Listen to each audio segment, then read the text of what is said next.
Attack on Titan chapter 139 has like very mixed reviews. Like some people love it, some people despise it.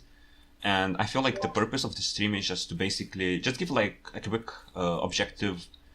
I don't want to say that it's not gonna be necessarily the most objective discussion and review of the chapter, but just to give like brief points as what of the chapter is good and bad, and that's like basically the purpose of it. Yeah, the opinions. Yeah, To see how it and goes. here with me is TB and Hello. Posthumus that might join us and speak maybe. So that's it. Like we have like one. I'm as the person. I think the chapter is quite average. I don't think it's masterpiece by no means, but it's not bad as people claim. And if I'm not mistaken, I believe TB thinks the chapter is dog shit, right? Well, okay, I was just riding that train a bit. I don't think it's the best. I think there have been better ones. I think this chapter raises some serious questions, and it's a bit weird, but it's decent, I guess. Some Yeah. parts I think were finished really dumb. I can see the idea, I can appreciate the idea, but I think the execution wasn't really that good. Do you think that Aaron, like in this panel, I guess you could say in general, is he like being like fucking unreasonable and like all of his points are just stupid and like for example here Armin says, did you really need to fucking kick me just so you do your shit and push me away, and like all Aaron says is sorry?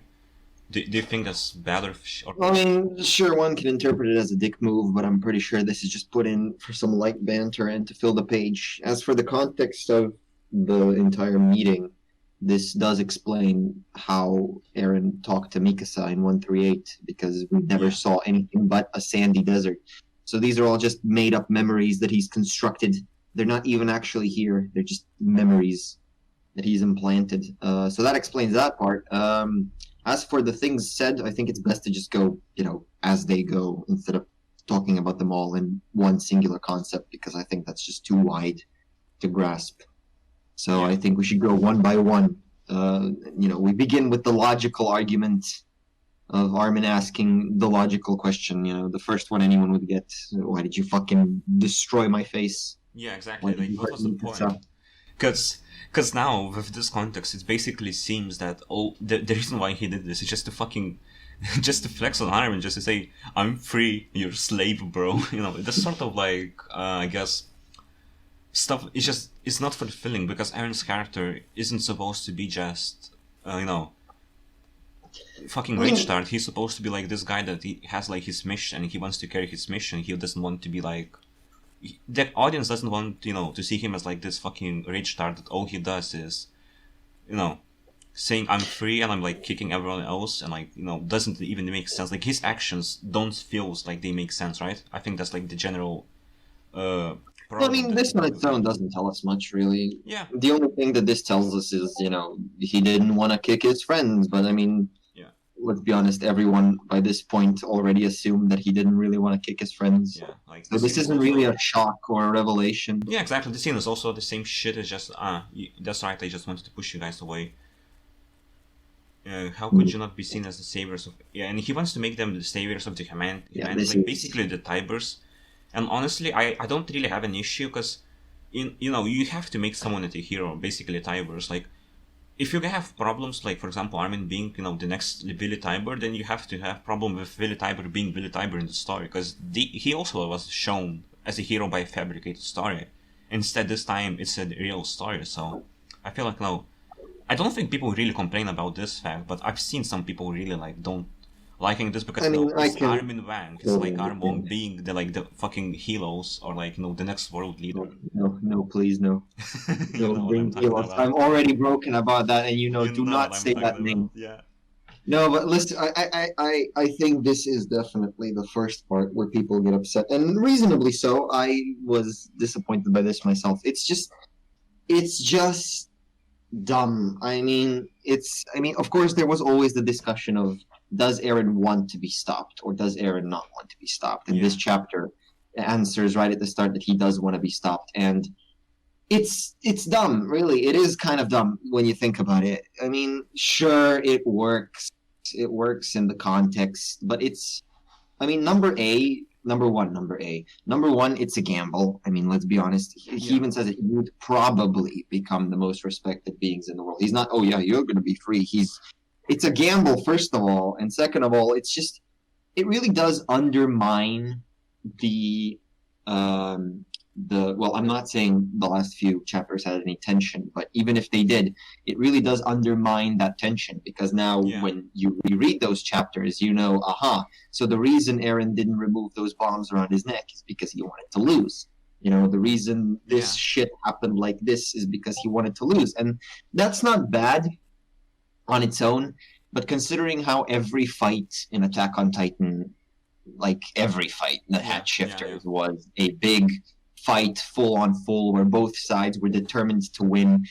When you consider something like that, and then having the final fight be something where one person wants to lose, I think that is incredibly undermining and it's not that tense anymore, because now every time you reread it, it's going to be like, oh yeah, this is the fight that the Alliance was always destined to win, because no matter what they did, Eren would let them win.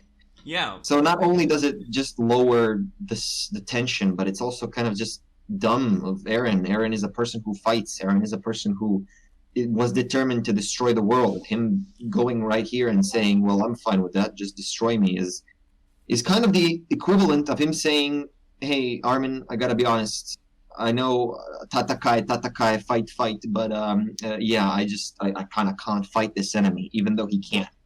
Eren's always been someone who takes other people's freedom away. So for him to just sit here, whatever the fuck, and just go, yeah, kill me, actually. It's not his character. What's happening here? I'm literally seeing on Twitch, and we're trying to discuss the chapter. You can join us if you want to. Yeah, it's X/, by the way. What were you discussing anyway? About the beginning of the chapter, I guess. Yeah, now we're at the beginning. We are still on the Eren Lelouch, he wants to lose part. Yeah, I guess now, you said quite a lot, TB, so I think it's my turn to, I guess, say my interpretations. Like, I think I understand, like, the general frustration that, you think that Eren, wants to, like, kill the whole world. Okay, not necessarily the whole world, but no, he wants to, like, just make sure that Paradise is safe. There's no gambles. He's just making sure that he's gonna complete his mission. It's very simple and it's very basic logic. You don't need to explain this like, oh my god, it's so complicated or anything. It's just simple.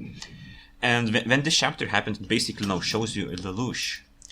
And I feel like I am alright with this in a way, because there's issues with that, but there's also good things. Because now think about this. If you kill almost entirety of the humanity, is the world really going to be a threat to you? Like, for example, let's say the world's population is like, 50 million people. Let's imagine that it's a number. I don't know the exact numbers, it's much higher than that, obviously, but I'm just saying just for the sake of example. Yelena said hundreds of millions. Yeah, I mean, I'm just saying for now, like, okay, let's say it's hundreds of millions, so it's I guess better to imagine that way. And you rumble, like, almost 99%, and you leave that, 1% alive. Like, is that 1% going to give you any threat in the future? Not much, really, yeah. I don't think it's gonna, like, make you fucking threaten you or anything. Like, you can kill them, right, just for the sake of finishing mission, which is also, like, understandable reason, because, if you just... Why leave someone to suffer their entire life when you can just finish them off? At least don't make... Exactly, that is the biggest So I can understand this logic, but I can also understand the logic behind that. You still don't need to kill everyone. Like, you're still gonna accomplish what you wanted, but without killing literally every single person as well. You have to, like, think about this, like, from different angles as well. So I feel like it at least makes, sense in the way that Eren isn't, like, completely inhuman, in my opinion. That 20% is a lot, though. Yeah, I understand. And I mean, if you're gonna kill 20%, why not just, finish the job? Yeah, exactly. That's, like, Isama's issue about saying this, because, It's really hard for me, like, to do the math and say that 20% is definitely going to kill Paradise or not. But I feel like Isama just, like, made this number to say that, 20% is that, like, the minimum amount that Eren can allow to go past and, like, no longer rumble anymore. And I think that's basically what he wanted to say. Like, he just made up on his own narrative. I don't think he wanted to show this as realistically as possible. The whole point was people not understanding Eren and thinking that he has some kind of, like, 400 IQ plan, or he's cooking something up like the whole anti-twist reveal is that he actually wants to kill everyone outside and that he never changed. That it's like a simple kill or be killed mentality that he I don't has. think it ever was kill be mentality, because, like, if you look at this, the whole story, right, it's about, like, he thinks that there is simply no other way to gain safety from the whole invasion of Paradise. Can you actually tell me Eren Yeager would let 20% live and then be stopped and like believe in Lelouch? Like Eren Yeager, like I the think guy it that is mocked the possible, idea. because if you can convince Eren that, because I think we argued about this before, like, long time ago, that if you can convince Eren that the threat is no longer, real, he can probably, say, okay, I think that's enough. Maybe I don't need to do this anymore, because I think I already achieved the same goal I wanted. Like, even if I spare some people, they're not going to be a threat anytime in the future. I think that's basically, he thinks that's good enough, and he doesn't need to necessarily kill everyone. It's up to him if he thinks, like, killing the rest of the world is sparing their, like, miserable lives, because they're probably gonna be miserable after that, but... I mean, yeah, that's a fair assumption. But then, the question that really bogs into my mind is, according to this chapter, Eren's plan is the Rumbling's going to kill a lot of people, 80% of humanity. Then you guys are going to kill me, and the other 20% that survived are going to, live, and they will believe that you struck me down as a villain, and we will be friends. But that's weird, because, Yeah. I mean, why not just not do the complicated part and instead kill all of humanity and then just go out and go home? Because I just that's the part that's weird. Yeah. That is the weird part. It feels like an unnecessary complication step that doesn't really need to happen. I mean, he already killed 80% of humanity. Like, it's not going to be like, oh, you get a medal for sparing 20%. 80% to 100%. The people on Paradis are safe either way. You're just complicating for no reason, and it by is that way, losing but 20%, I think you know what you have to consider it, at least in my perspective, is that if you look at chapter 131, he fucking hates himself for like what he's doing. He really fucking hates himself. So I feel like maybe even if he necessarily doesn't want to kill everyone, or thinks that there's no other way, like, at least to my interpretation, originally he wanted to kill everyone, but like he changed his mind. And he probably changed his mind because he really didn't want to do it, but because he forces himself to do it, there's just no other way.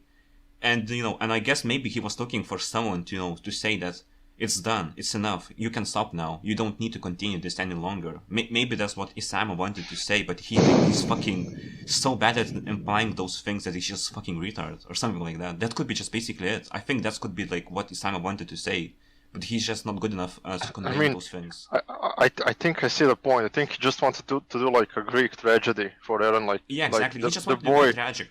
The boy that wanted freedom, like got enslaved to destiny and couldn't avoid exactly. That's what I also. anyway. I guess like it could also move slightly to the. But can we just like was that actually what anyone thought was building up for him? Like, I mean, if you look at like Marley arc or like War for Paradis, it wasn't like the main theme that Eren just like went to the extreme measures to make sure like Paradis and his freedom were ensured, and now at the last minute it's suddenly like Lelouch and I don't know. The thing is, if I can interrupt you, I guess, is that I think at least when, for example, I made like this whole Requiem video, and I said that I think Eren's character is supposed to be tragedy. Even if it's not Requiem, even if it's different ending, he's still gonna have like some sort of tragic ending, because what he's doing is like, really fucking messed up, right? And he's like, no matter how he wound up, his like whole character will be suffering because of it. So it makes sense why it's kind of like Isama going for this tragic ending. I just think the execution is terrible, but the idea itself makes sense, and I understand why he did that. I just think he should have done like this differently. Yeah. I mean, to be completely fair, the whole Eren might want to be stopped was introduced in the story like at around chapter 133, with Reiner's comment that if he was doing it, he would want to be stopped. Before that, we didn't get really any indication that Eren wanted to be stopped. I mean, yes, we got indication that he hates himself, and that he hoped basically he hates himself, but that never reached the point where we would consider he hates himself enough to want to die. So it is, and I mean, just by judging his, I know what I would say about this. At least the way I understood this about not dying is that he doesn't want to die, but he also thinks he's not worthy to live. After all what he has done, I think it makes sense. Like, if you kill so many innocent people by your own hands, right? Do you even think that you deserve to live at this point? Do you think that you're worthy to like have a normal life? I think his Titan explains it all. He has a head and a spine. There's no body. So even if he succeeded, I think he would have just croaked there. Yeah, exactly. But still, like, he just doesn't want to, try to even live. I guess at this point, that maybe that's why he was sleeping, because he just doesn't think like he's like has any right to. I think the try to sleeping fight against part. people, because he's just taking their lives away. Maybe he just feels bad about this. That's why he's like doing this in like jobbing way. And now later it's revealed that he is jobbing. Actually, if I could interrupt, I think the sleeping part is less him literally sleeping and more him being in paths. Because if you remember what Zeke said back in 120, he managed to touch Aaron's head a few seconds before he completely dies. So in other words, if Aaron is awake while being just a head and a spine, he would die in 2 seconds. So he had no choice. He's not actually sleeping. He's just like letting them. Yeah, in the past. Yeah, his consciousness is in the past, but his actual body is kind of like sleeping. That's what I understood. He can't go back to the quote unquote awakened state, because if he does, he'll die in 2 seconds because he has no body. So I think we already talked enough about this whole like Lelouch thing, because I don't want to make this stream way too long, because I think we covered all. Like, if there's anything you think is important, we can talk about Lelouch, but I feel like we should move to our point. No, that's good. Unless someone wants to say something else, I feel like we should talk about Ymir. It's not like big point, but still, it still reveals something about her. Like, there's like connection to Mikasa as well, and I guess I'm gonna introduce the point that I want to make. Not the point, but I guess the question, because it's revealed that Ymir, the founder, loved Karl Fritz, right? I don't really have a problem with this, because she basically has a Stockholm syndrome, so it makes sense in a way, and explains why she was obeying King Fritz's will for 2,000 years. It's because she's like mentally ill person. And I guess the question I want to say is that when I was like looking at social media, Discord servers and other like stuff where people discuss this chapter, people don't like this. They think that Isayama is promoting pedophilia or like abusive relationships, and I feel like that's wasn't not what it Isayama is already doing. obvious that she loved him before? I mean, sorry, what? I didn't hear you, man. Wasn't it already obvious before that she loved him? I mean, that could have been obvious. Like, the thing is, like, what I'm saying is that people think that Isayama is promoting or like justifying Karl Fritz. Do you think that's the case? Because I think that's obviously not what Isayama is trying to do.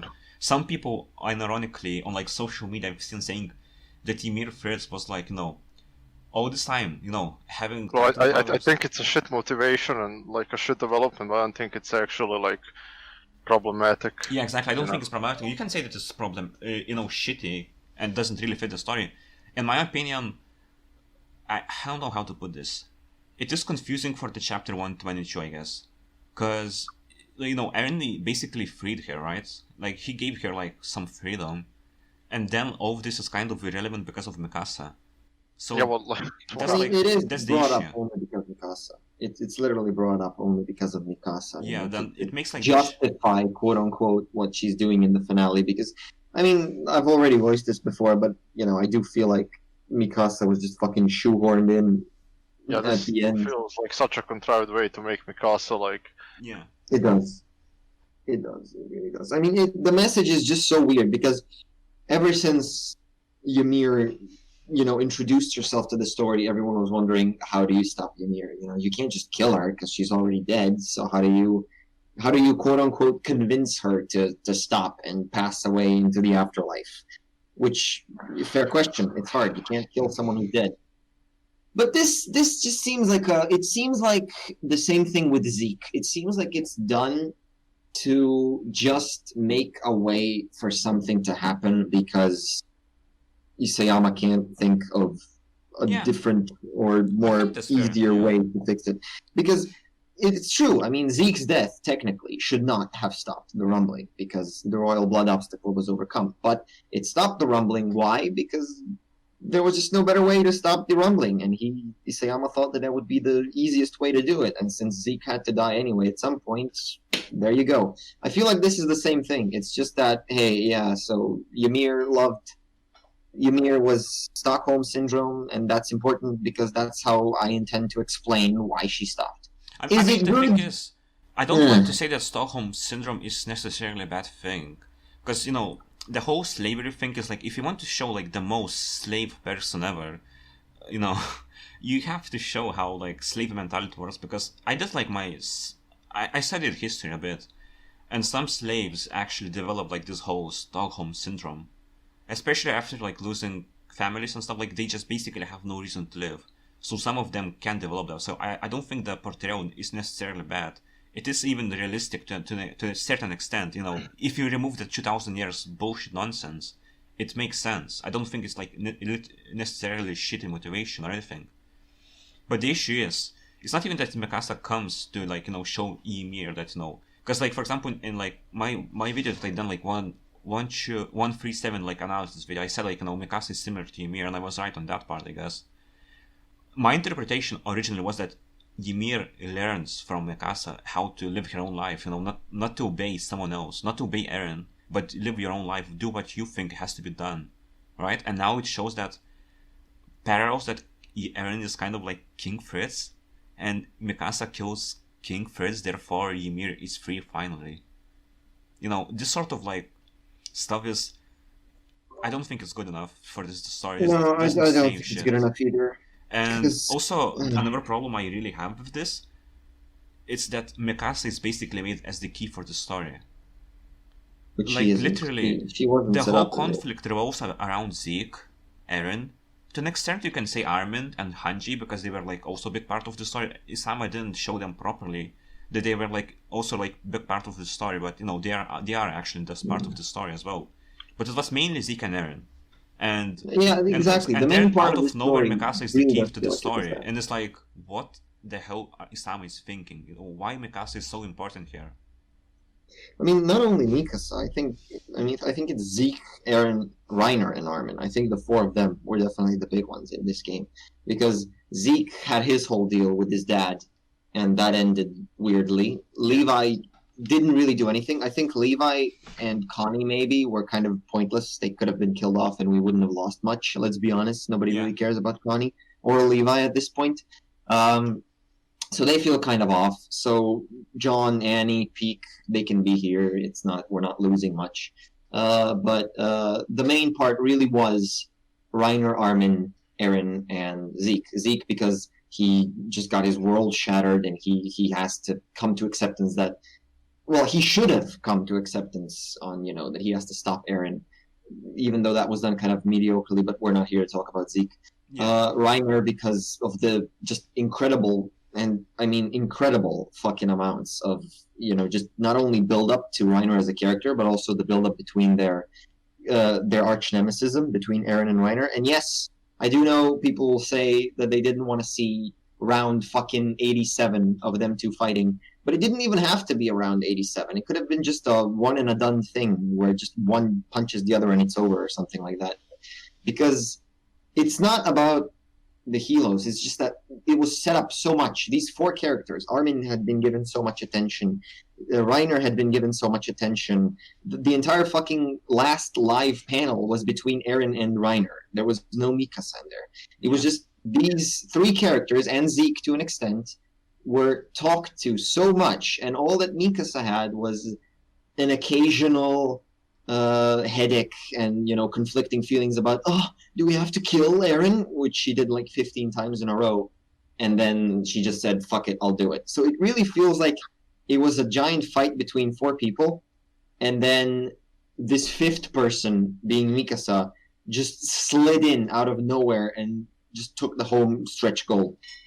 Did it make sense? No, it wasn't set up. It came out of fucking nowhere.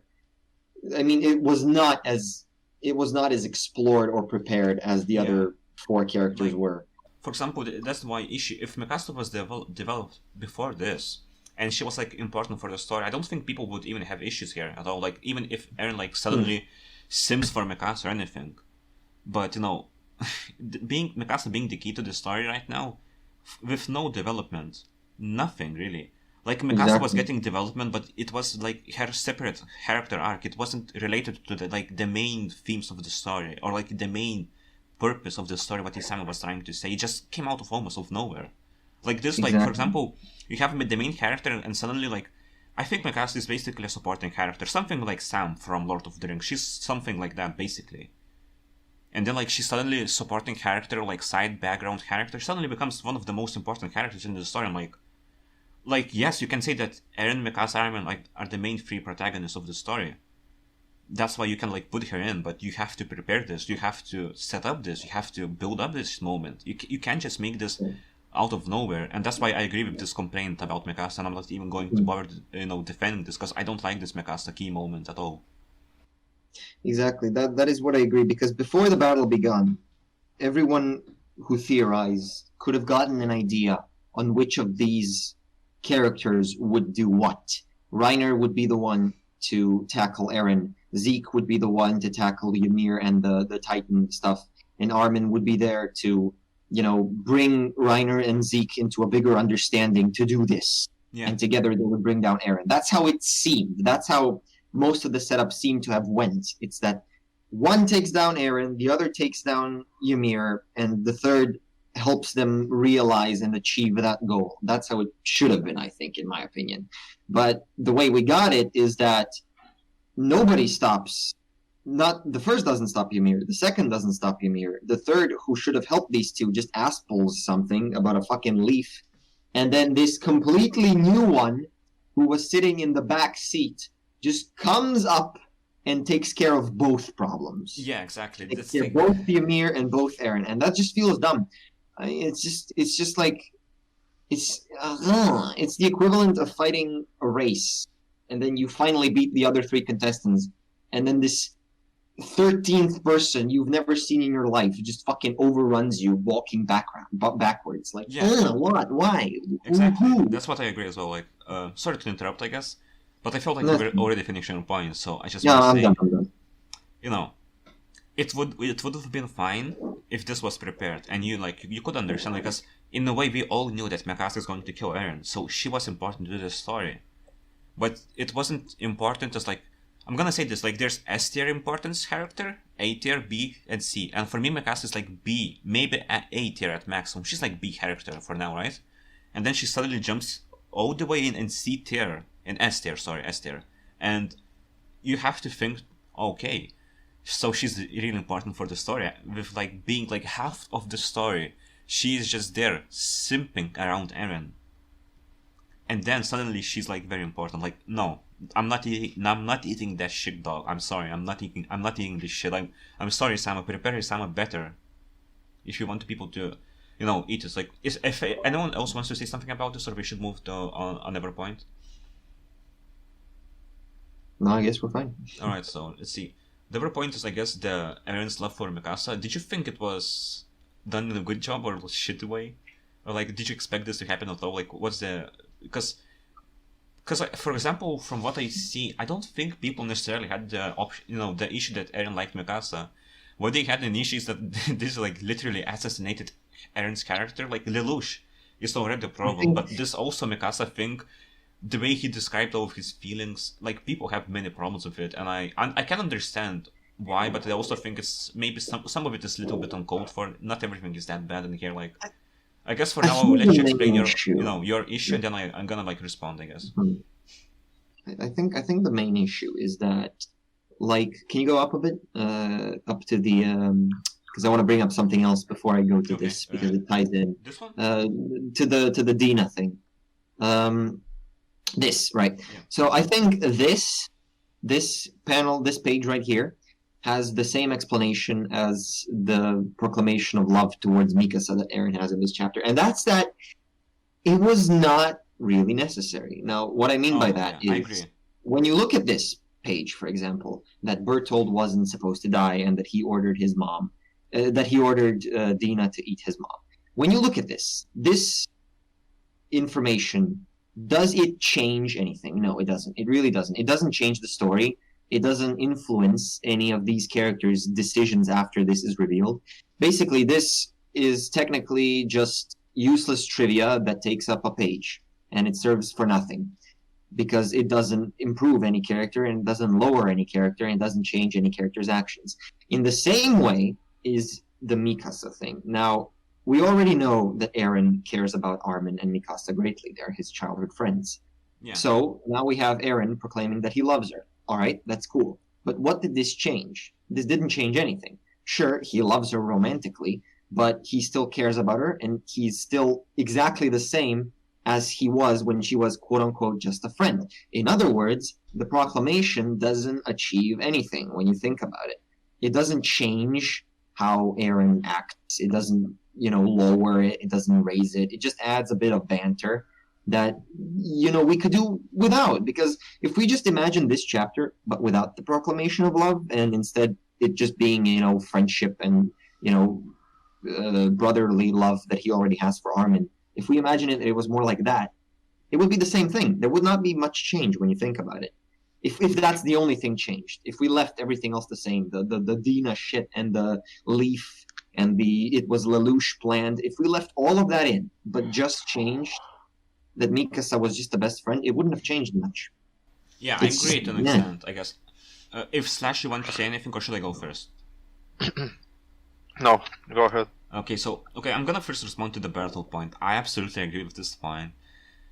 I think that the purpose behind this, is to show that Eren was committed to his mission, to the point of making sacrifices, like killing his mom, or allowing Bertolt to live, making sure that Armin will come to him. All of this is clusterfuck. It just it shows that Eren is committed to this, and he'll get to this point no matter what it takes. I think that is basically the general intention of Isayama. The execution, though, is really terrible. But I think that's basically what Isayama wanted to do. He just wanted to show that, yeah, Eren will do whatever he needs to do to get to this point. But I don't know if he didn't consider that this doesn't necessarily even make sense, or that it's really unnecessary. Because as the reader, I was already convinced more than enough that Eren is committed to his mission. I don't need any more context to show that he was really committed to do what he is doing right now. And this feels so unnecessary that you can cut this out and nothing will change. So I agree with your point, TB. And I guess the Mikasa thing, the thing about the Mikasa thing, the way I understand this moment is that Isayama wants to basically, I'm gonna make a very bold claim, which is completely subjective, and this can be completely wrong, so don't take this seriously, but I think this is what Isayama meant by hurting the reader. And that is that when you, for example, follow Eren's whole journey, right? And you think that he's I don't want to use such a buzzwords like cool, based, Chadrian, those words, but I feel he wanted to make you be invested into Eren's character. That I think that is the purpose that he wanted to do. Make you invested into his character and make you think that, this guy, even though he's completely monster, he does so many messed up things, I can still get behind him, and I can still understand him, and I can still appreciate him as a character. But what he does is he gives you small hints. Okay, maybe saying small hints isn't the right way to describe this, but more he gives you context about his character, why he's doing it, what did he's committed, he's doing for his people, but he still left out big, not big part of it, but some parts of information vague or ambiguous. And then he basically, I think, he strikes the reader down to show that yes, you were actually invested into a pathetic character, because it's easy to fool people into you can basically pretend that anyone can be cool character, or that he's doing this because he's strong-willed person, individual, but in reality he's weak as fuck. He does this in the most healthless way, and I think that's what he meant by betraying the reader, or hurting the reader, is that you invest your whole reading time into this character just to to know that you actually invested time into fucking pathetic cunt that was retarded. I agree. In a way, I agree. Is this a good decision? If it was executed well, I could say that it was a good decision. If it was executed well, I said the same thing to Mike 20 minutes ago when I told him that I think hurting the reader might have been just making Eren into a full-blown tragic character along with Mikasa. Yeah, exactly. And that turning like the audience expectation of Eren, like I don't know. I don't think Isayama necessarily thought the audience would root for Eren, but I think they expected some kind of maybe Chad resolution for him. Yeah. In a way, maybe. I don't know how well he knows his audience at this point, honestly. But Yeah. the problem is, like, literally everyone else except Eren gets a happy ending. Like, the warrior parents, Yeah. the yeah, alliance, that's like, nobody dies in the final battle. Like, it's not convincing at all. Like, it's full of cheap. Like, the battle makes no sense. The stakes are cheap. Like, this would have been good if it was executed well, like, since the battle began. But this is just awful. Like, everything surrounding it is shit. Yeah. It also doesn't make sense with what we know of Eren from Marley and the War for Parody arc.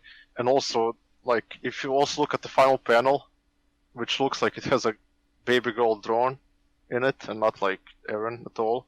And if you look at the pregnancy subplot, which has like is full of inconsistencies, I think it's very possible that Isayama changed the ending at some point because Yeah. there's no way this was the original ending. Yeah, I don't think it was. I agree. Yeah. Mike, you want to say something? Yeah, I just want to say that like I don't think so. He's lied in his interviews now. We can like definitively tell there are some things that he said that was just misdirection. But one of the things that I don't quite like understand is I don't see how you can release that final panel and have it be something that clearly means something in the story. Like, you are free, like that, like that's a big fucking theme of the story. Yeah. To have that be the final panel makes sense because it shows progression. Yeah, And, like, the royal child, like the first Yes. royal child born without the curse, like from a character that was pregnant since 107 and used to be like one of the major characters. You think, if nothing else, Historia will at least tie into the end game in a thematic way. Does she literally have any, like... No, Mikasa, So in- Mikasa is literally just a birthing machine for the entire last arc. She does nothing but give birth. That's all. Yeah, exactly. It's kind of sorry, insulting, honestly, for a character. I was gonna say, do you think does she have a single line of dialogue, like, chronologically after we first see her pregnant in 107? No. Does she say a single No. word? No, she It's her doesn't. letter, I think. She that- says, mean, she like- says, "Ugh," you know, when she's Oh, giving yeah. birth. Can we just acknowledge for a moment that like the conversation between Eren and Historia wasn't picked on at all? Like, Yeah. Oh, It's not- I it's not just a never in a big word. million word. Like, Yeah. okay, so there's also something like, it is deliberately misleading. Eren is talking to Zeke, saying, you know, why would she go through such lengths to defend me? And he says, oh, it's because she loves you. And it shows a panel of fucking Historia as Eren's presumably in Marley to fucking bomb people yeah. because he doesn't Yeah, want to what- sacrifice. Like, that why is... did Historia ask Eren if he's okay with her having a child? Okay, I guess I can Why try to does answer Historia that. look at the farmer when she's approaching him like he's a piece of shit?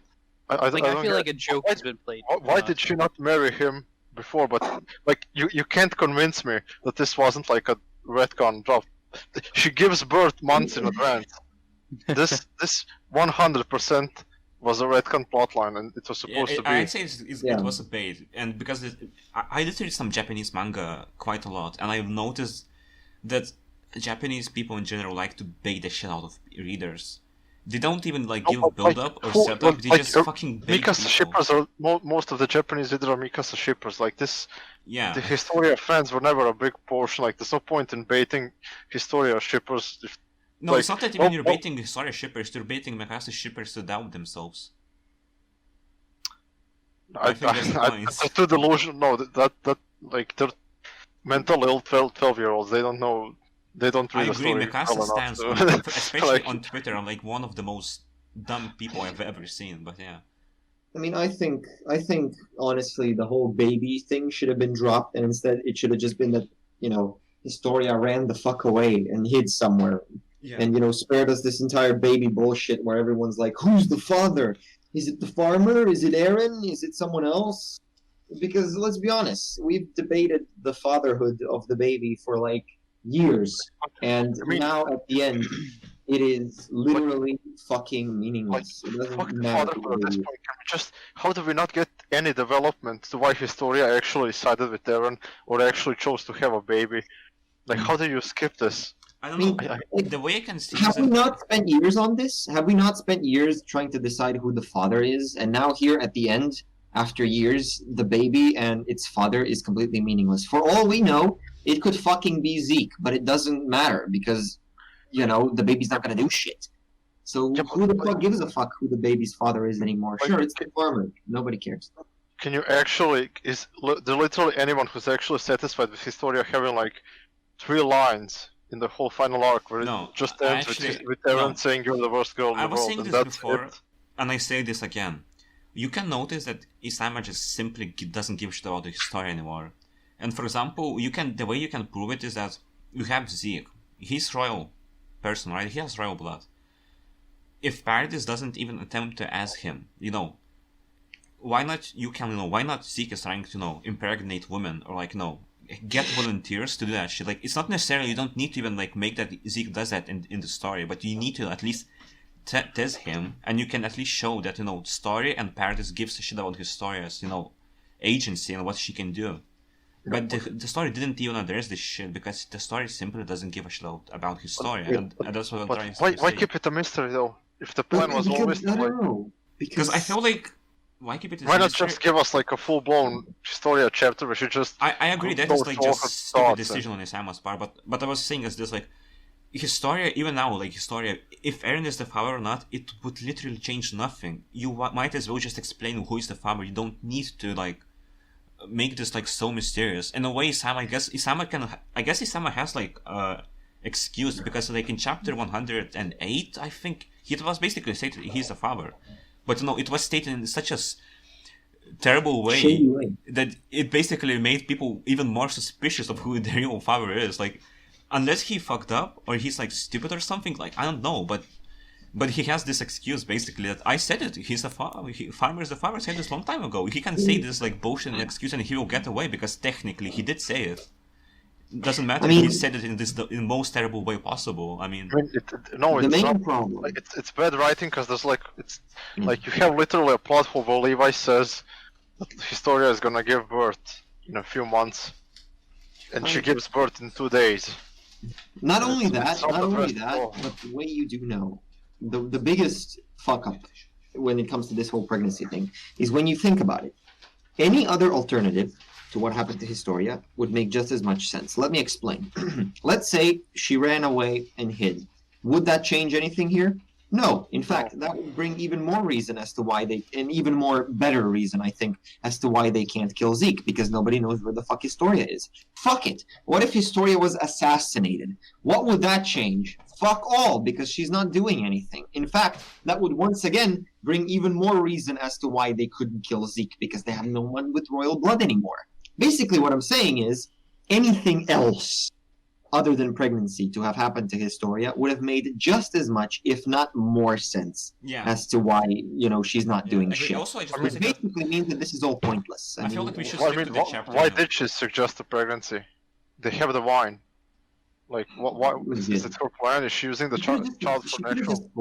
I think she actually love the farmer. Did she make it for the plan and then ended up loving the farmer? Is this supposed to be some subtle arc? What's happening? I don't think she is this Sayama genuinely retarded? What's happening? I don't get it. No, I do think it's the dropped plot point. I do think it was supposed to be an Eren baby, and then the Eren baby would get the Beast Titan or some shit when when Zeke would get killed, and then that would produce some moral dilemma in Eren. I don't know, and that would give them the opening to kill him. I don't know.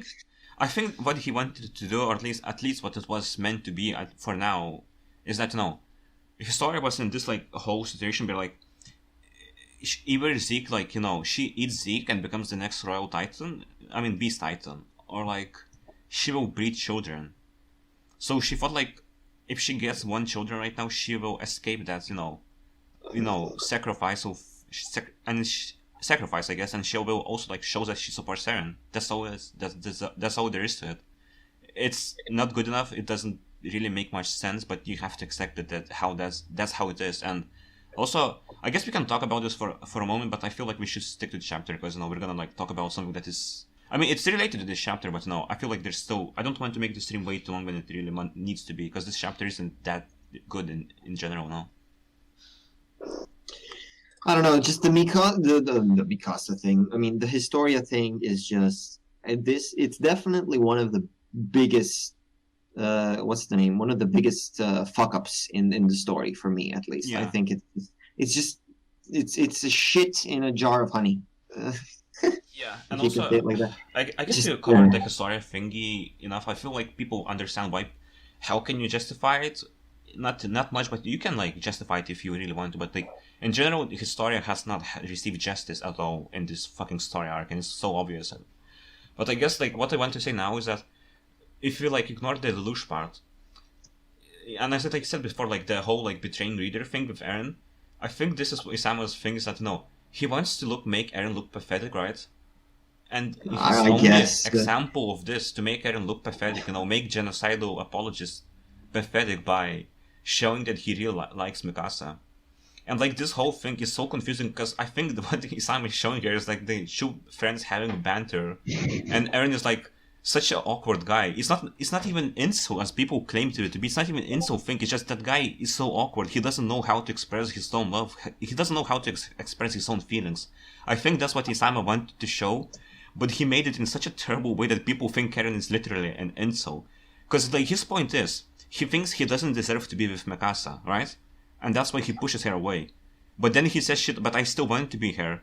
But he shows that in such a terrible way that it makes people think like he's an incel or some shit. And I don't think that's what Isama even wanted to say about Eren's character. He's not an incel, he's just, like he's so deep into this trouble, like he has future memories. That's like really fucked up his mentality. He has, he's killing so many people. Like he goes into this shit so much that even later he says, what did he even say? Like he doesn't know why he even did this fucking shit, right? I don't know why, but I wanted to do that, and I had to. And like this also I think is like the whole freedom thing is like you see like the last panel of Grisha, I guess, like the supposed panel from before that, Eren, you're finally free. And then he says, I don't know why, but I wanted to do that. And I think he's basically just coping because he wanted to be free, and that's why he recalls this memory, because he thinks he was born free, but he actually never was free, and he's just coping. I think that's basically what Isama is trying to say here.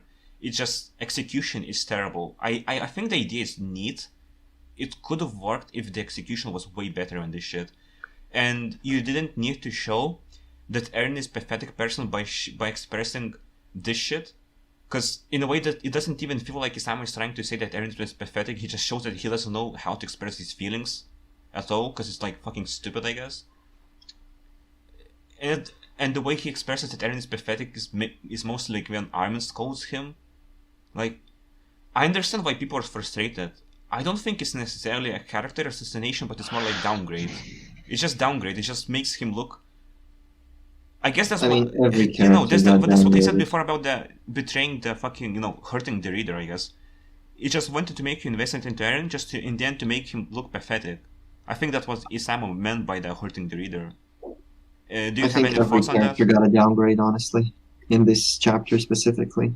Yeah, he just received we'll a get to downgrade, that. but it's more like intentional downgrade. It's not like he didn't want to. He definitely wanted to downgrade him.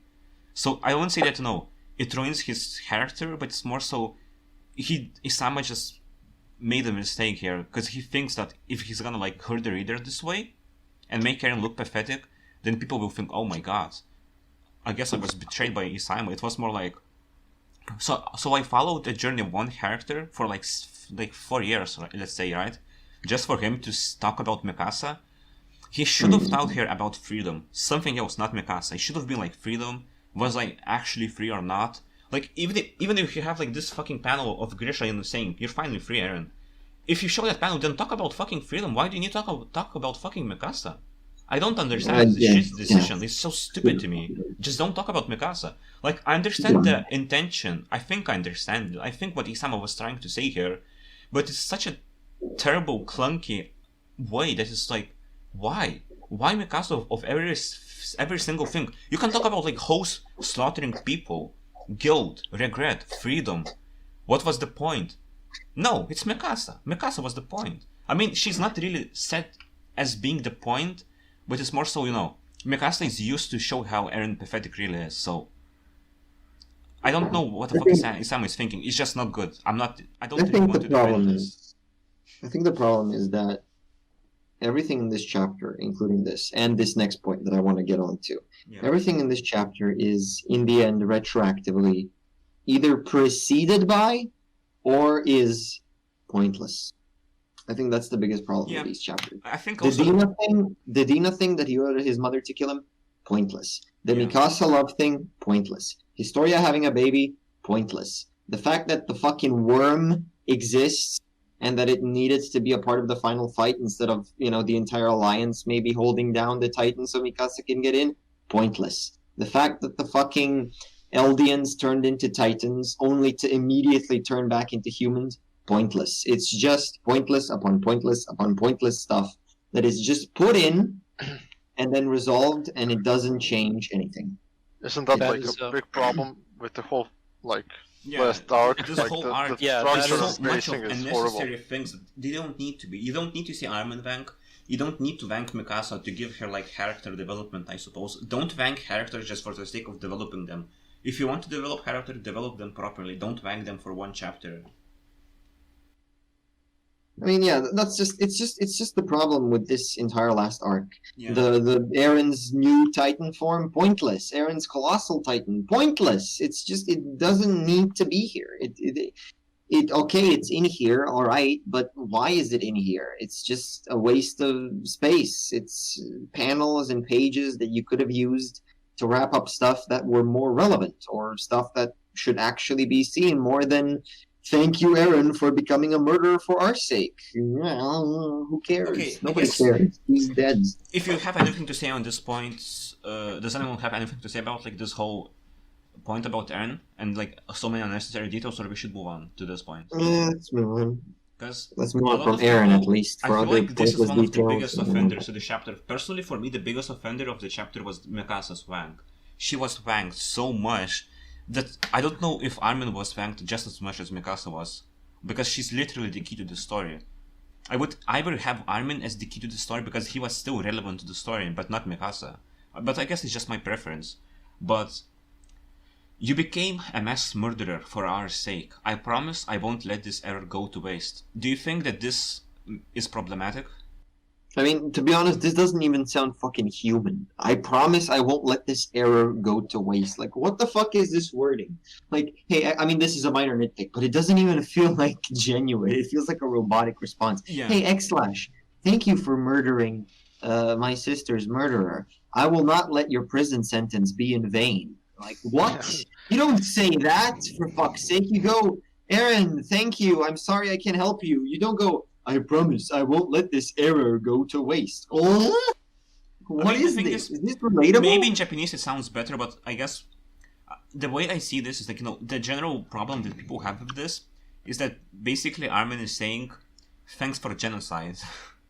Yeah, I mean, yeah, not only that, but we also come back to the previous point that I mentioned, and that is, all right, he forgives him, but guess what? It's pointless. Why is it pointless? Because, everyone Yeah. still thinks that he died as a villain in the end, and the fact that they forgive him doesn't matter because it doesn't change anything except give cringe monologues and cringe dialogues. Therefore, this interaction is pointless. Yeah, I'd say that, people have big issues with this one. I perfectly understand why, because, thanks for genocide, like, you don't need to say why it's an issue. But I feel like this is just bad framing by Sama, because I think what he just wanted to say is that, Eren, I think you're a piece of shit, but I guess still thanks for, like, doing something for us. I don't agree with you, but, I understand Well, you have to do what you have to do. But I think it highlights the bigger problem, which But is that no. Eren and Armin have no ideological conflict at this point. yeah, like, it didn't and feel like it. It was with Zeke and Eren. Armin, the only thing Armin had to sacrifice was his friendship with Eren. Like, that's the whole Yeah. point of Yeah. the final arc. Like, he has to finally throw away his friendship and kill Eren. And now, in their final confrontation, they just make up and Armin thanks him and Eren Yeah, he reveals doesn't that lose that's all anything. his plan. Like, there's no conflict. Yeah. There's no actual falling apart in their friendship or tough choices. Just rank. It's Yeah, I that's agree. the problem. That's what I also want to say. I don't think Isama is trying to say genocide is based or anything, But this time he's just trying to say, thanks for what you did, but you're still a piece of shit. That's what he wanted to say, because you can clearly see Armin scolding him, like punching him in the face. Like, he tries to show that Eren is pathetic, and maybe he just felt like, I've shown enough that Eren is pathetic. I don't need to just straight up say that genocide is bad. I guess the character can understand him and feel appreciate what he did for him, ignoring what he did to other people. I think that's the intention. But what this creates for me is, I guess, and other readers as well, that Eren's circle jerking. A lot of people just appreciate Eren way too much. Like, yes, he did a lot of this shit for you, and you're like, you feel like, yes, I'm finally done with this whole battle. I can finally rest. But you don't need to really circle jerk this Eren genocide thing, Yeah, I do think this is the biggest issue with the final fight. Yeah, I it do is think problematic in my opinion as well. Yeah. Pointed out. Yeah, as you pointed out, as Xlash pointed out too, I do think it's the biggest issue with this final arc. It's that from the Alliance, barely anyone loses anything. Armin doesn't lose anything. This chapter just proved it. Originally, actually, I'll get to originally. I'll first say what happened. Mikasa, she killed Eren. All right, that's something she lost, I suppose. Armin didn't lose anything because they just made up right here. Connie didn't really lose anything. Let's be honest. His mom's back. Who the fuck gives a shit? Connie's all right. Annie didn't really lose anything. Her father's back. All right. Reiner didn't lose anything. Falco didn't lose anything. Nobody lost anything except Mikasa and Zeke. And fuck it, Zeke wasn't even part of the fucking Alliance to begin with. Yeah. So at the end of the day, who lost anything? Nobody. Mikasa, maybe. Mikasa lost Eren. All right, that's fair. No. You know who else lost what? I think Historia lost her virginity, guys. Okay, Historia became history, to be pun intended. But it's Historia was just fucking Historia. What was done to Historia was a fucking cardinal sin. That is fucking nullification of a character. Yeah. Fucking gold experience requiem on her. Well, while you're on that panel, can we discuss what the fuck is up with Gabby on this page? Yeah. Why does she look like? Why does she look like she's like? She looks like she just woke up. She looks very strange. Yeah, and but he put a lot of effort into her. Sorry, what?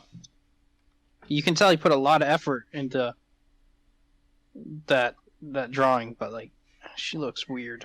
Yeah, actually, the art for this being the final chapter. I expected something memorable. Yeah, I also can't believe I'm about to say this, but the fucking worm died on its own. Now, I have many issues with the worm. The main one being that the fucking worm really did not need to be a part of this fight at all. We could have done without it completely. I don't think there was at any point that anything the worm did was important or tense or necessary. Basically pointless, what I'm saying. But shouldn't that thing be, I don't know, making a speed run towards whatever baby just got the founding titan instead of just croaking and dying for no fucking reason? I have no idea. I don't understand the point of Worm as well. What I can say is that the Worm was more competent than other characters, I suppose. Fucking it was. Can we, we're talking about the Eren rank and shit. Why did Eren wish for Annie to have a long life? Why is Pieck wishing she could talk to him? Why is that was so Reiner saying you're the best man? That's what I meant by the whole Eren circle jerking.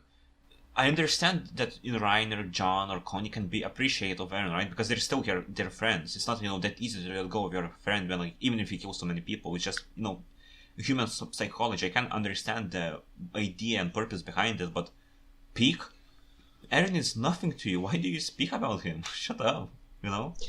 It's now I realize. Oh, sorry. You can go on. I just have one quick thing. If I was a hack writer, I would think that after the character who's clearly always, his whole arc is, the second half is, we are the same, Eren. Oh, we're not the same. Oh, we're definitely not the same. Oh, we kind of are the same. Maybe his final line should have been something like, you cared for all of us. I guess we're more similar than I thought. Or it's stupid and it's not that's not good dialogue, but it's better than he was the greatest man, whatever. What Oh, is that what being is the said- conclusion between Reiner and Eren? Like, what's That was what's okay. the arc? Yeah, the that arc got is- dropped for Mikasa. The arc is that he realized that they are the same back in fucking 125, and there it was cut off. No, but I wanted to say, because Mike reminded me, actually, which is stupid to point out now since we've kind of moved on to Wormcoon and what the fuck not. But talking about sacrifices, I forgot to say something. Should I go back to it, or should I just leave it alone? No, go for it. No, because I was just gonna say that when it comes to sacrifices and the original plan, and why I think it's a bit fucking rushed, is especially when it comes to Reiner and haha Reiner he lost jokes, blah blah blah. I know I was obsessed over it, but I always thought that Armin, especially, that in the end, you know, when it comes to sacrifice, that someone like Armin would become Bertolt-like almost, in that he would, like Bertolt was in Return to Shiganshina, where he would be like, yes, Eren, you are my friend, but I'm also going to kill you. Because at that point in Return to Shiganshina, Bertolt did sacrifice stuff. He sacrificed not only his friendship with everyone, but he sacrificed, I don't want to sound cringy, but he sacrificed his innocence to a part, became a nihilist. He saw that, fuck it, we can't do anything about it. And I thought, at least I did, that when it came to, for example, Armin, who's a great optimist and, you know, who likes to see the best in people, I thought that in the ending, he would not only let go of his friendship with Eren, but that the entire fact that he has to let go of the wish for a peaceful world that is now destroyed, that he too would be forced to sacrifice the optimism and the childlike innocence that he had, while someone would, like Reiner, for example, would be forced to sacrifice maybe their own life because he would maybe die from, you know, fucking, well, you know, killing Eren because everyone expected him to die if something like that was ever to come around. So that's what I wanted to just point out about sacrifice, because I just forgot it. My mistake. Sorry, guys. But yeah, on the topic of this, of characters of this when they returned, he does not have any influence on Peak or Annie. I don't know why he wished any of them a good life. And I just want to say, it's kind of upsetting. On one hand, it's upsetting. On the other hand, it's not upsetting because I don't really give a fuck. But to consider that stuff like, not only are we never going to see Reiner and Darren's conclusion, not only did Connie's entire story arc of worry about his mom get settled in an off comment, where he said, Eren said that my mom's going to be all right. It's just a waste. It really just feels like a quick way to say, fuck it, I have these major plot holes, these major ties that I need to sever. So what I'm going to do is I'm going to make it so that each of these characters got their memories back, and in those memories, those problems were tied together. I'm not going to show any of them because I don't have time, but that is how I'm going to do it. Does that make any sense? It really feels like a shoehorn to solve all the loose ends that had to be loose-ended. And you can see it, because after this, nobody mentions the fatherhood of Annie, or the dilemma of Reiner and Eren, or the Connie's mother problem. It's just over. It's just done, tied here. Goodbye. Nothing happens. Thank you for reading, you know? Does that make any sense? I think it does make sense. I agree, mostly. I guess we should move to other point, is that, you know, what do you think of Levi seeing like the soldiers on like the clouds? No, not the clouds, the steam of, like, you know, of the like vanishing titans. What do you think about this whole scene? Do you have any problems? Because I personally don't have problems with it. It's like, it is like fan service, but it like also, you know, I like this moment. Yeah, it doesn't hurt anyone. I don't see a point to it. I don't see a point to it. I was one of those who thought that Levi should have died back in 115 because he really does nothing. But this on its own, I don't mind, honestly. It's kind of heartwarming, I suppose. Doesn't ruin anything, doesn't help anything. It's okay. I don't know. I'm neutral with this. I kind of like it a little, to be honest. Yeah, I don't have issues with that. I feel like it's pretty good moment. Like, the art looks great. Like, for Levi, it fits. Like, he's the last survivor of, like, the original, I guess, scouting regiment. Like, he's the only one that is left. So I don't really have issue with that, I guess. So I guess we can move on. Like, it's not even a plot point. I mean, it kind of is, but not important enough. Like, Sasha here, like, this is like like this whole thing is just fan service, to be honest. Like it doesn't really tell you much. Like people are uniting, they're happy. That's what you expect from like ending. Like if people won their battle, yeah, they're just celebrating. I mean, not in celebrating, but just being happy. Meeting their people that they care about, like, just exchanging stuff. Like there's nothing really wrong about any of this. Just people being people. I don't really like the likes of Reiner's mother not getting any sort of karmic retribution. I mean, I know that's a very minor nitpick, but I mean, with so many like major problems, nitpicking at this point is like kind of like, I don't want to say that Europe bias, but like there's so many like people on social media like nitpicking so many details, like nitpicking Reiner's mom. So to the point where like, it's not a major thing of the chapter. Yeah, I know. I'm not saying that you do this like, but like for example, I've seen so many like people say that Eren like kills Bertolt, but spares Karina's mother. I'm like, what do you mean by that? Like, can you explain me what do you mean? Like, the whole point was to show that the world will fight. Just because even if you like stop Karina's mother, right? There's gonna be like still Bertolt, Annie, Porco, like Marcel coming to Paradise Island. They were still going to come there. What's that going to change anyways? I don't understand this whole point. It's like it's literally just to nitpick for the sake of nitpicking, not even like trying to be objective about this, Well, so you don't understand why people are criticizing the fact that Eren killed his own mother. Yeah, no, that's what I'm saying. Like, people are not happy that Karina survived.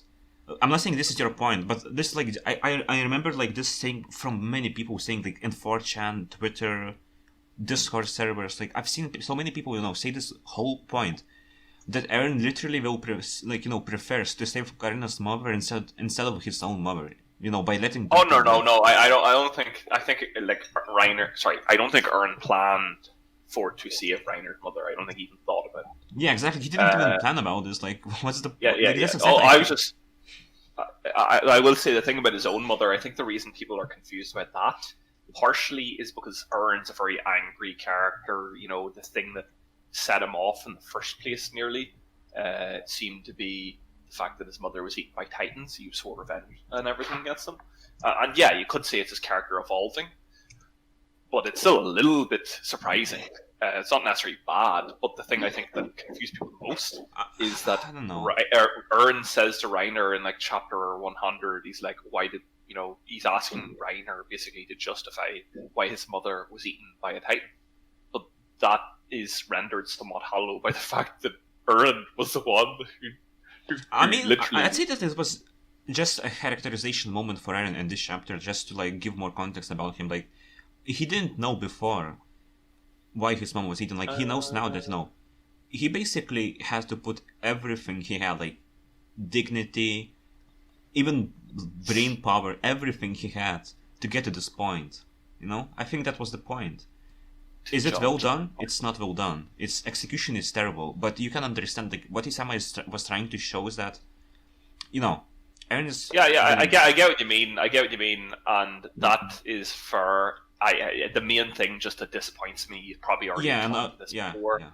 Yeah, you know what I'm gonna say. And about like Karina, I guess I just want to say that like you have like this chapter 134, I believe, 138 or 137 as well, where like Karina reflects upon her mistakes and killing her now after like she has like this. I don't want to use the word redemption arc because she really isn't being that much of a redeemed character or anything. She's like very irrelevant character. Like, she's like just side character, like almost like a plot device for Reiner's character, to be honest. Yeah, I think it's just basically to elevate. I feel like this is just nitpicking, and it's it. Like nitpicking is fine sometimes. I don't think nitpicking is terrible by nature, but I don't think people should care that much about Karina in the first place. No. Yeah.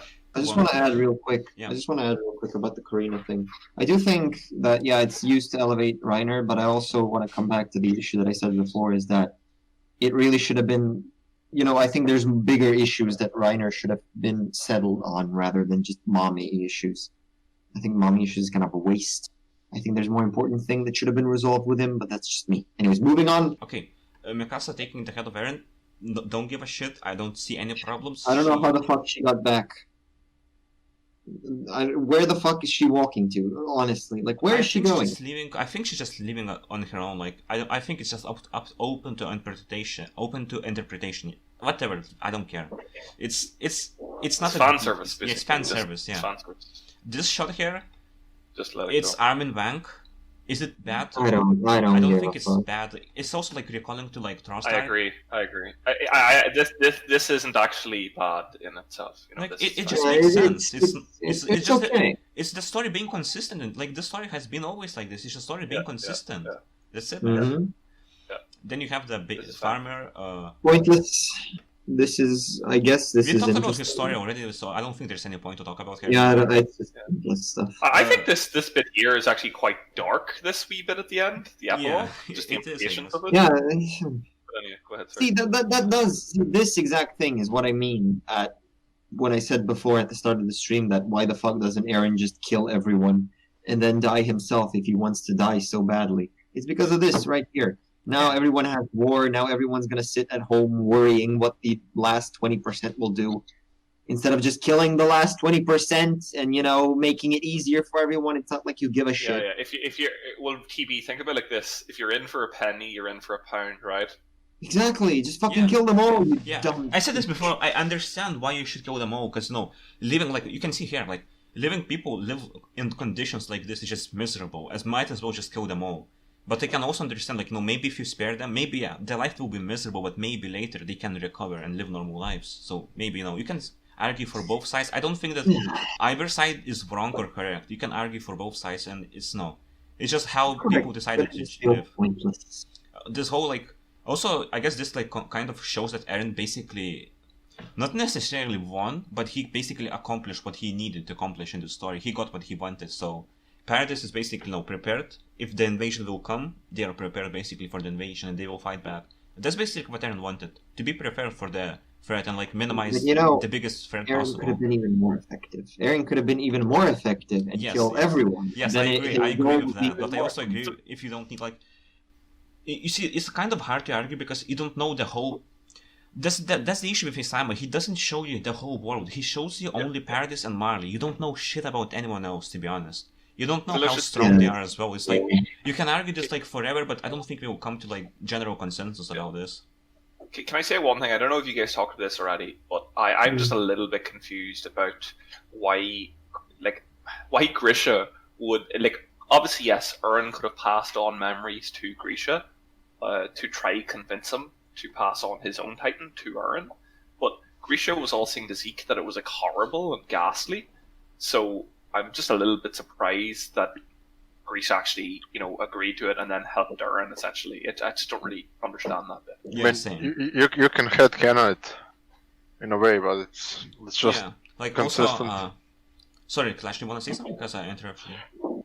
It's just inconsistent. Like I don't think Isayama is actually that clever or subtle at this point, because you could say that Carlos' death pushed him over the edge, and then once he died, his will actually was opposed to it or whatever. But it's just headcanon. Like the truth is that Isayama probably just didn't realize how timelines actually work or something, or didn't give a shit. It's Yeah. Anyways, I think we should try to move on. Just like here, Historia basically says this fight will not end until either Eldia or the world disappears. That is what Eren said, and he might be right. Even so, he chooses to leave the world in our hands, this place we live in now.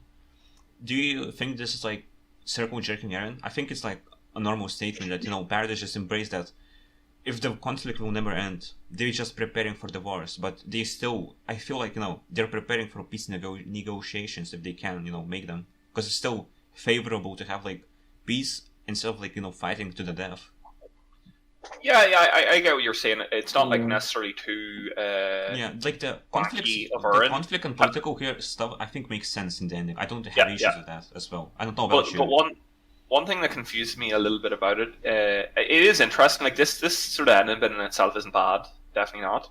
But it confuses me a little bit because Paradis, or Paradise, whatever you want to call it, is essentially controlled by what seems to be like a very chauvinistic dictatorship, if you know what I mean, like the Jaegerists, and those guys seem to be dicks. So with the part that Historia's put here about how they are going to keep fighting until the other side. It's like, oh, Aaron might be right.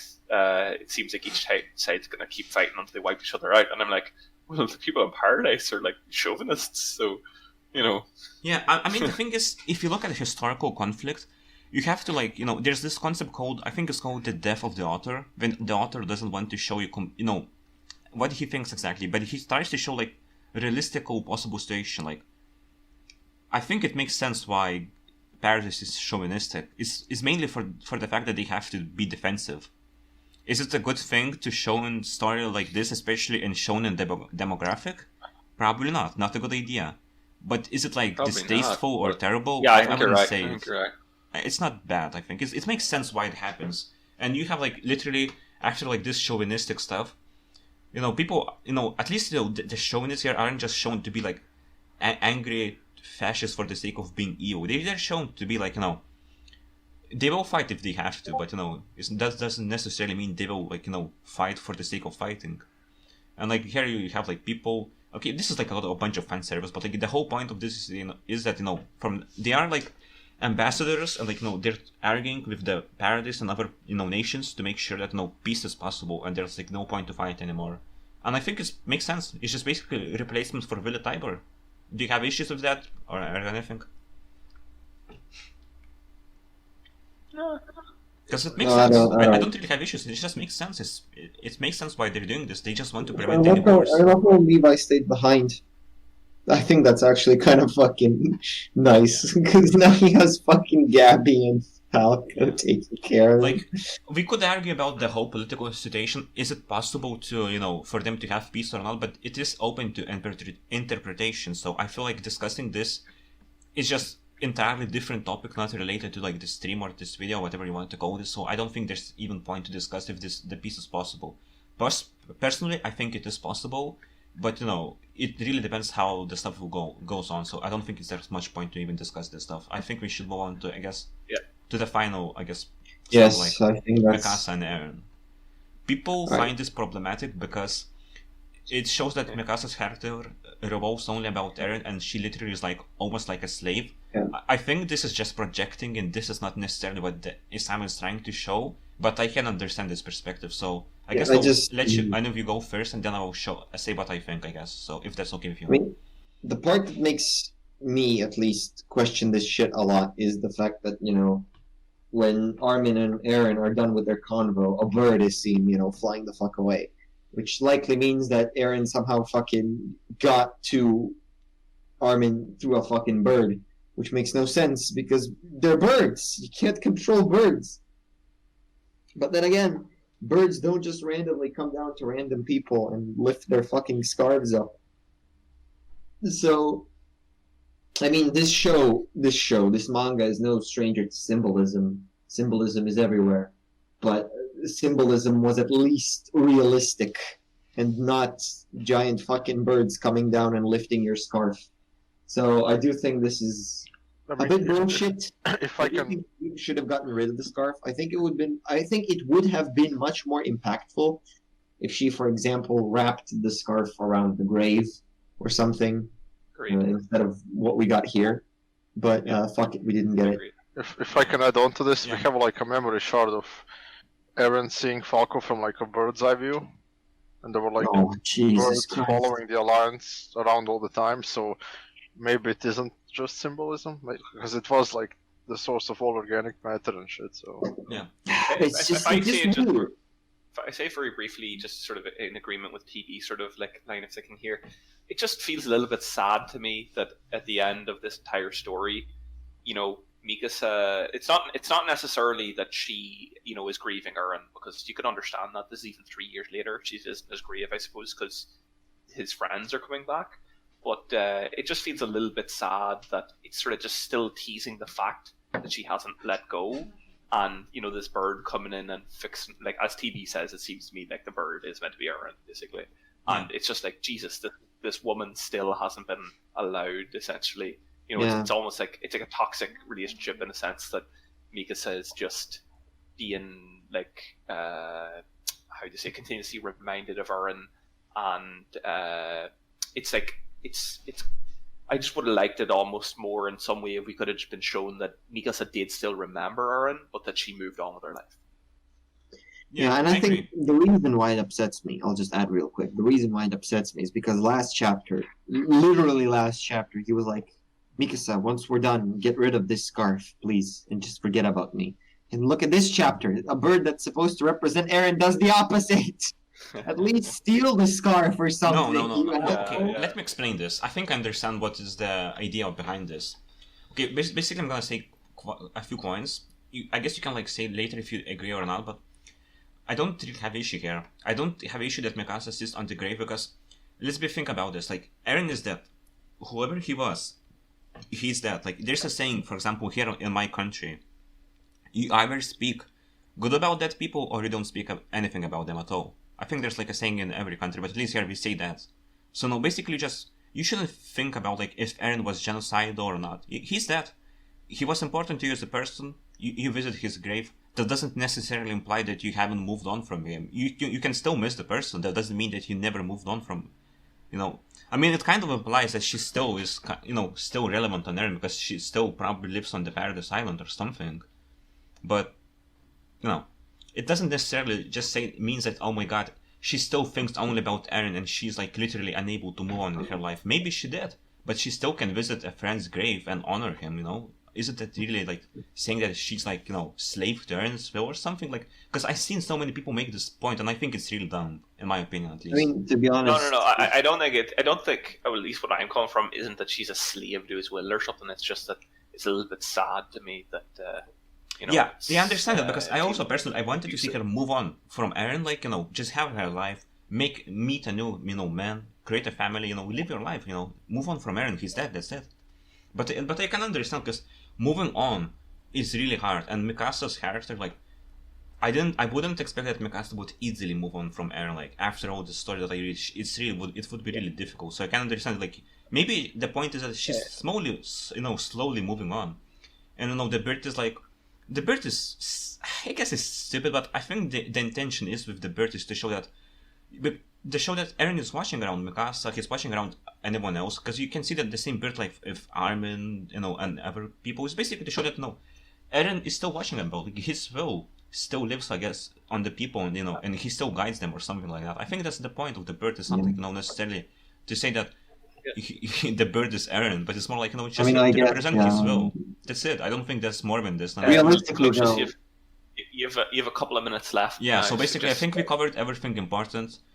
I hope that, this helps for people to have more objective view on the chapter. Personally, I'd say the chapter is average. It's not terrible, but it's not good either. It's just average. What do you guys think? I guess. I think it's an average chapter, but I think that almost everything covered in it is the pointless stuff that nobody really needed or wanted for that matter. I think for an ending chapter, it should have focused on almost everything that it didn't focus. Yeah. That's the thing. A lot of people say that this chapter ruins this whole story, and I disagree. I don't think it does fuck Eren up. I agree. It does fuck up Eren, but it doesn't ruin the whole story. It doesn't ruin stuff like Erwin's charge. It doesn't ruin the whole story, but it doesn't ruin Floch either. It doesn't ruin that stuff. Like, it doesn't ruin the story, but it kind of ruins future Eren from the start of Marley arc. You know what I would say? It's not that the story is being ruined by this chapter. I think people just will always gonna think about this moment whenever, like, if they want to read or they watch the story. Like, if you're gonna, like, watch, for example, like, let's say Return to Genshin arc, read it or watch it in anime, you're gonna still think, oh my god, they literally sacrifice, Erwin for Armin just to, like, end up in this way in the end of, like, people were just gonna think like this, but I feel like you just shouldn't think about this. Like, the story ended up, like, in positive note. That's what Isama wanted to do. Like, the idea is understandable. Execution is bad. That doesn't mean the whole story is ruined right now. It just recontextualizes the story, and it doesn't recontextualize it into something that's necessarily better. I think it recontextualizes a good story into something less good. It goes from good to average. Exactly. I still think that Attack on Titan, like, as a whole series, is like 7 out of 10, maybe even 8. But it's not terrible. It doesn't ruin the whole experience. The experience is still quite good. Like, you still have Yeah, like very I mean, memorable yeah. experience. I That feel like- being said, though, I am a bit, sad that Yeah, it the ended chapter like is this, because it disappointing. really had potential. Yeah, the chapter should have been better because this is Attack on Titan we're talking about. We're not talking about some But like, not just chapter, I My mean Hero just the whole Academia. arc. Yeah, we're not talking about My Hero Academia. We're talking about my Attack on Titan. and it feels disappointing to have this ending, but it's not bad. But Like, hey- ideas are good enough, and I think that's what I want to say. Like, and I You guess know- I'm ending the stream unless you want to see something. Yeah, Good. the last thing I'll say is that while it is true what we said, one thing remains true, and that is that JoJo Part 6 is announced, and Oh, that's based. better than Attack on Titan's ending. That's not going to fail you. Love JoJo. Let's go, No, Baze. I love Let's go. JoJo Part 5. It's so far my favorite part. I'm anime only though, so but maybe I will like Part 6 more. But I liked Part 5. It's great. Anyways, No, Thank you that's for not, Attack on what's Titan. The important story is that was- it's better. Let's go. yeah. Oh, anyways, I just want to say thank you for the Attack on Titan story. I am personally Yeah, thank you. more or less satisfied with the ending. It is not perfect. It should be way better than it is, but it does conclude the story in a positive note, and that's what Isama wanted, and I'm happy. The with it. It's real- fine. The real victory is the friends we made along the way. Exactly. And with that, bye bye everyone. I hope this like stuff with whatever you're watching was helpful, and I'm ending the stream. Bye bye. See ya. Bye.